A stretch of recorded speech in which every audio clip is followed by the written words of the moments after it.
بسم اللہ الرحمن الرحیم۔ السلام علیکم عزیز طلباء، آج ہم دیہاتی اور شہری زندگی کا فرق کی خالی جگہ، جملے، واحد جمع اور کلمہ کی اقسام کریں گے۔ خالی جگہ کو خط کشیدہ لفظوں کے متضاد کی مدد سے پر کریں۔ نمبر 1، مہمان نے ڈیش کا شکریہ ادا کیا، میزبان۔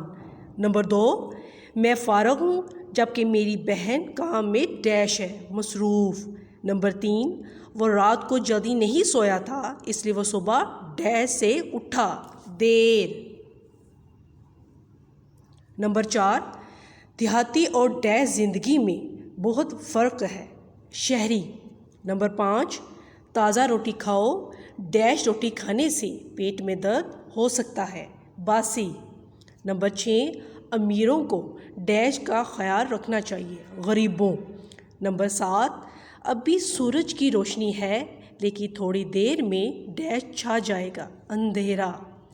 نمبر 8، دیہاتی کھلے گھروں میں رہتے ہیں جبکہ شہروں میں عام طور پر لوگوں کے گھر ڈیش ہوتے ہیں، تنگ۔ نمبر 9، آگے اسکول ہے، گاڑی کو تیز چلانا مناسب نہیں، اس کی رفتار ڈیش کر دو، آہستہ۔ نمبر 10، کبھی دیہات میں کچے مکان ہوتے تھے، اب تو ہر طرف ڈیش مکان دکھائی دیتے ہیں، پکے۔ واحد جمع، تعطیل، تعطیلات، قصبہ، قصبات، عمارت، عمارات،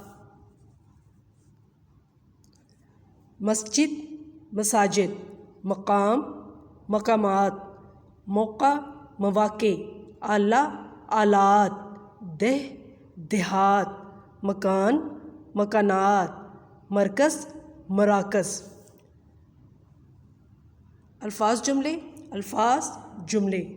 ترس جانا، غریب لوگ اپنی خواہشات کی تکمیل کے لیے ترس جاتے ہیں، کام دھندہ، ہر انسان اپنے کام دھندے میں مصروف ہوتا ہے۔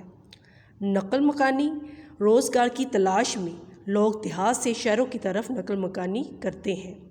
دوبھر، مہنگائی نے جینا دوبھر کر دیا ہے۔ ماحول، ہمارے گھر کا ماحول پرسکون ہونا چاہیے۔ حل، کسان نے ہل جوتے، حل، میں نے سوالات حل کیے۔ کلمہ کی اقسام۔ کلمہ، وہ لفظ جس کے کچھ نہ کچھ معنی ہو اسے کلمہ کہتے ہیں، جیسے روٹی، دانا، میل وغیرہ۔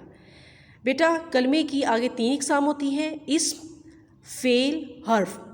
اسم وہ کلمہ جو کسی شخص، جگہ یا چیز کا نام ہو، اسم کہلاتا ہے، جیسے اشرف، ملتان، کرسی وغیرہ۔ فعل وہ کلمہ ہے جو کسی کام کا کرنا یا ہونا ظاہر کرے اور اس میں کوئی زمانہ بھی پایا جائے، فعل کہلاتا ہے، جیسے لکھا، پڑھتا ہے، کھیلے گا وغیرہ۔ حرف وہ کلمہ جو نہ اسم ہو نہ فعل بلکہ اسموں اور فعلوں کو آپس میں ملانے کا کام دے، حرف کہلاتا ہے، جیسے سے، پر، کو، میں وغیرہ۔ عزیز طلباء، ویڈیو کو دوبارہ دیکھیے۔ خالی جگہ، واحد جمع، الفاظ جملے اور کلمے کی اقسام یاد کیجیے اور دی گئی جگہ پر لکھ کر اس کی مشق کریں۔ والسلام۔